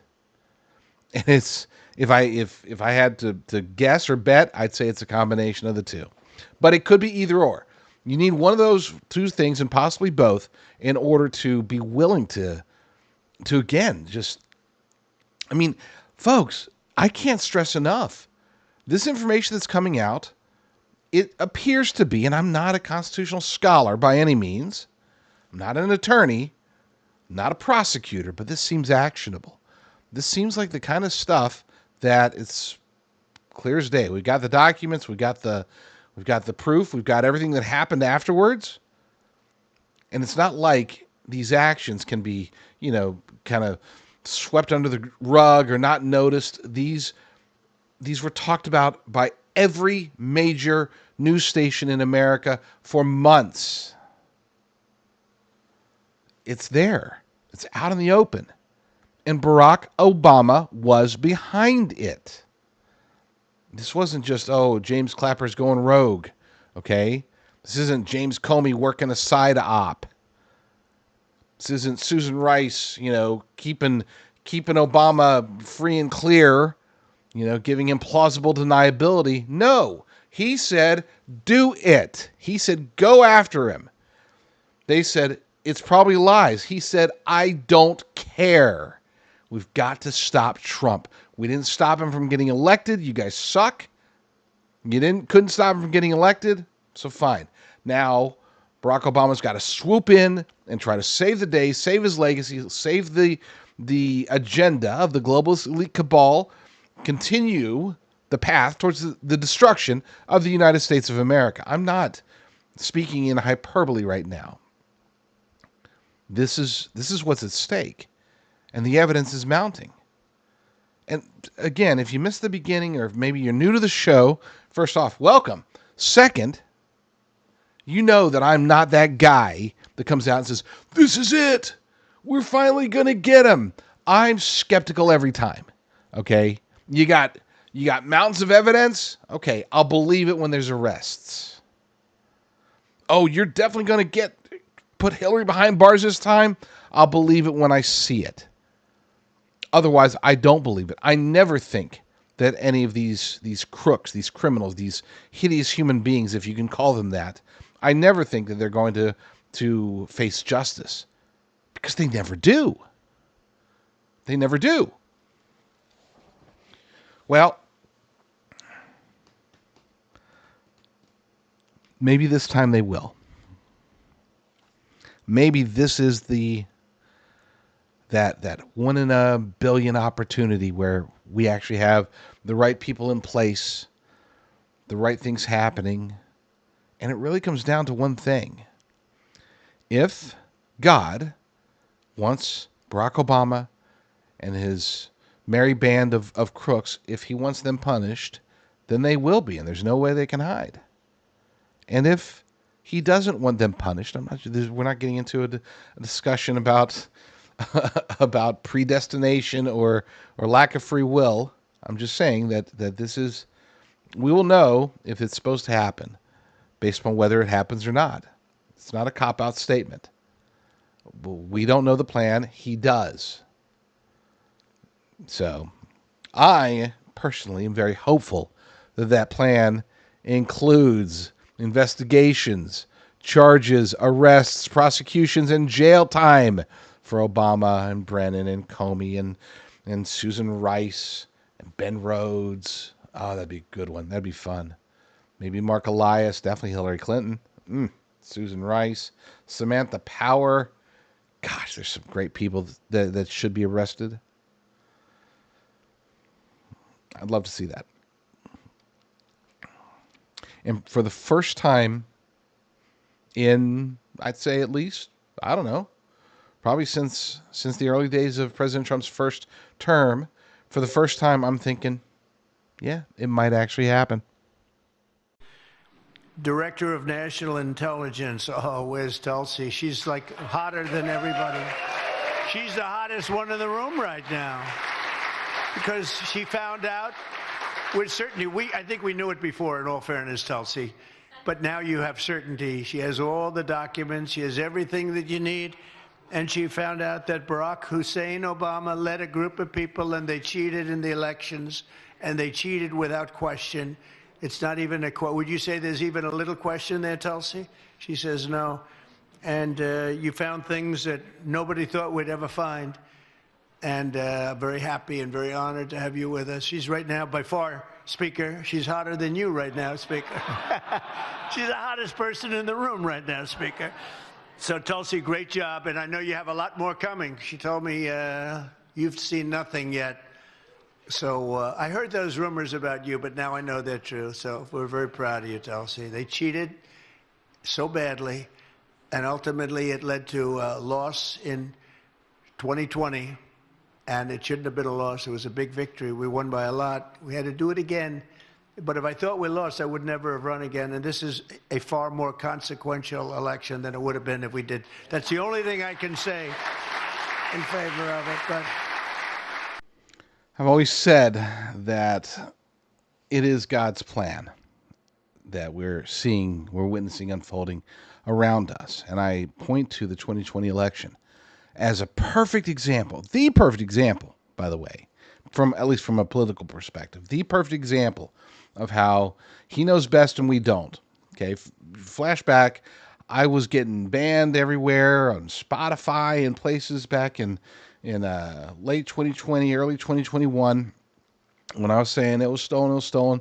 You know, we got the Moab maybe coming. It may come, it may not. And closer to the end, especially after January 6th, a lot of people were asking me, you know, look, is it really going to come? And I said, as I've always said from the beginning, I said, if God wants President Trump to win this election, to be redeemed, for it to be proven that he actually did beat Joe Biden, then there's nothing that Democrats or globalists or the legacy media will be able to do to stop that from happening.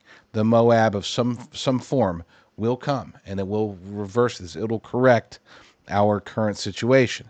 And if God deems that Joe Biden is going to be sitting there as the auto pen president for 4 years, and that's his plan, then doesn't matter how much evidence we bring out, how many Moabs or Krakens or whatever.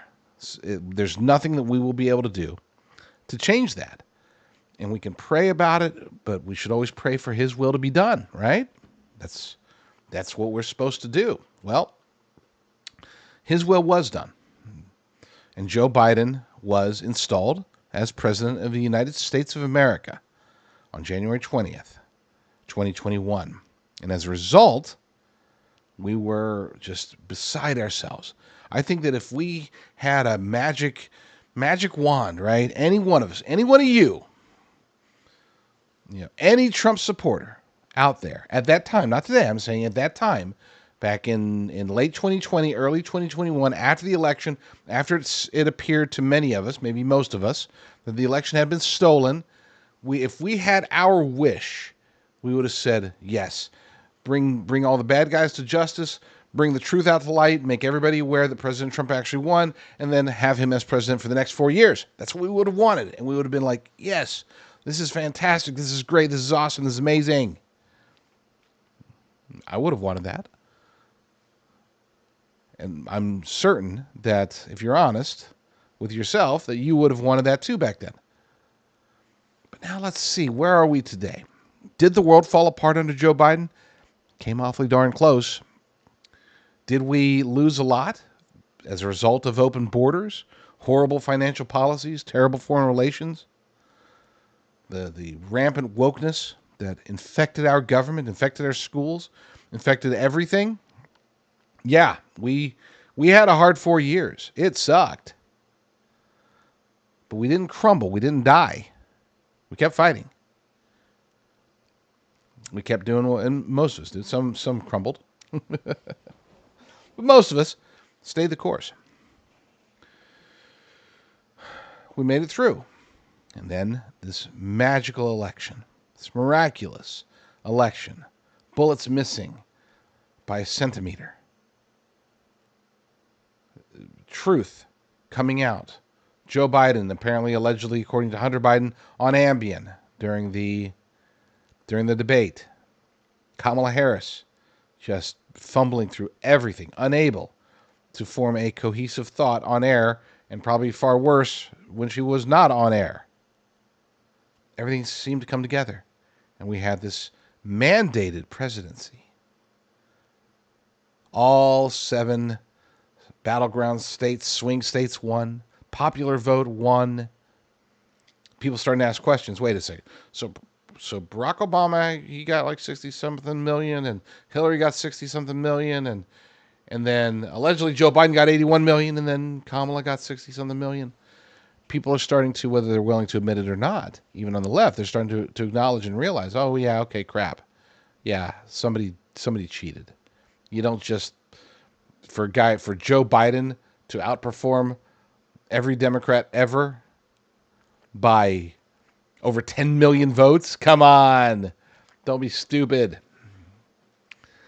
But it was allowed to stand.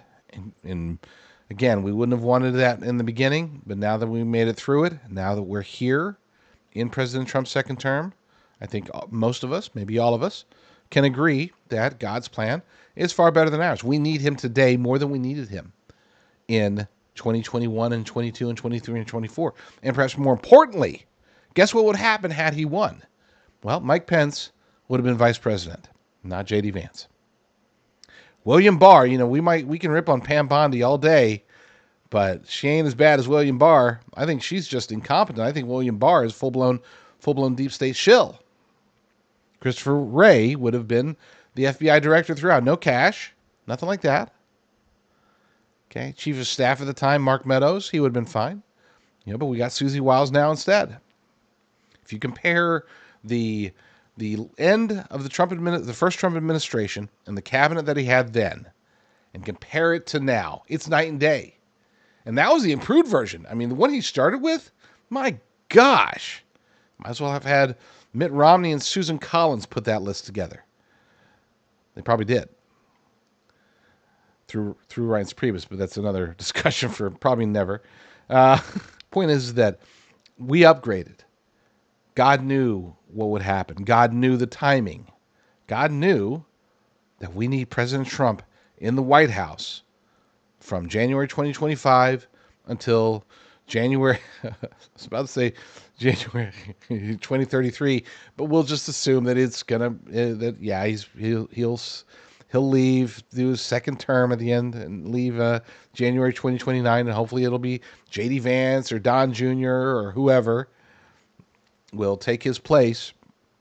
But again, that's all the proof, I think, all the proof you need. And not that you needed proof or I needed proof, but maybe other people need proof that God's plan is far better than ours. And that doesn't mean it's always going to be, when we say it's better, it doesn't necessarily mean it's always going to work out better for us as individuals or even us as a nation. But we didn't know what was going to happen. He does. He is aware at all times. So praise God for that. Sorry for the side rant, but Trump brought it up. I'm just continuing what he was saying, whether he meant to say it or not. All right, let's get back into this article. Oh my gosh, I too many squirrels today. I apologize. Let's try to get through this. Comey McCabe. Yeah, we can skip that part. Let's get to the good stuff. The Ratcliffe report. This is important. Declassification by Gabbard came. The declassifications, plural, by Gabbard come on the heels of the CIA's recent lessons learned review, released earlier in July by Deputy Director of CIA for Analysis John Ratcliffe, which concluded that the decision by agency heads to include the Steele dossier in the ICA ran counter to fundamental tradecraft principles and ultimately undermined the credibility of a key judgment. The review also critiqued the high confidence assessment by FBI and CIA that Putin had aspired to help Trump win, and Ratcliffe also sent a criminal referral to Brennan to the FBI following the CIA lessons learned review earlier in July. Last week, Gabbard sent declassified evidence to the Justice Department on what she dubbed a treasonous conspiracy related to top U.S. intelligence officials allegedly politicizing intelligence related to Russia and the 2016 election. Gabbard's office on Friday issued a press release stating that Gabbard had revealed overwhelming evidence that demonstrates how, after President Trump won the 2016 election, against Hillary Clinton, President Obama, and his national security cabinet members manufactured and politicized intelligence to lay the groundwork for what was essentially a years-long coup against President Trump. And then Obama responded through a spokesperson who released a statement yesterday.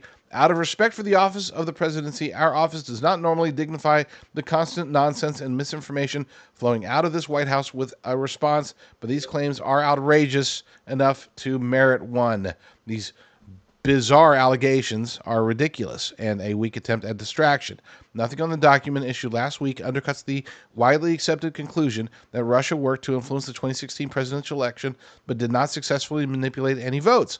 These findings were affirmed in a 2020 report by the bipartisan Senate Intelligence Committee led by then Chairman Marco Rubio. They always throw that out there, by the way. They always throw the bipartisan Senate Intelligence Committee, chaired by Marco Rubio, who is currently the Secretary of State. I've heard that like 18 times today, okay? That report was not designed, it was not geared towards trying to find, was there any wrongdoing, was there any malfeasance, was there anything at all? That report was supposed to determine whether or not Russia manipulated votes themselves. Did they hack the machines? Did they increase President Trump's numbers? That's what they were trying to figure out at the time. This was all about voting machines, ballot access, all of that stuff. They were asking the wrong questions. They weren't looking for who was behind the dossier. They were looking into whether or not Russia hacked machines. That's why it's so annoying to me, because it's getting spun and not enough people are pushing back. Not enough conservatives or alternative media people are pushing back on that.Ey're ignoring it. They're pretending like oh yeah, well, there's that too. But it doesn't matter. It doesn't matter. Now we got Tulsi. This argument should not be dignified with anybody talking about it. Unfortunately, we have to, because spokesperson for Barack Obama brought it up. So if you have a takeaway, I would encourage you to read through as much of this is a very long article, by the way, just to be clear. I can keep scrolling and scrolling, very detailed. You can find this over at justthenews.com. The great John Solomon and his fantastic team, always doing spectacular work over there. But the great takeaway here, other than, of course, God's in control, don't miss that takeaway. The big takeaway here is that Obama's in trouble, and he's trying to distance himself from anything that's out there. Now, the question that needs to be asked, and we'll find out soon, is he going to dump on them, or are they going to dump on him? Because somebody's going to dump on somebody. Will that result in people going to jail? Probably not. But we'll see. I have hopes. Lord willing, I'll be back very soon with another episode. But in the meantime, you all stay strong, stay safe, and God bless.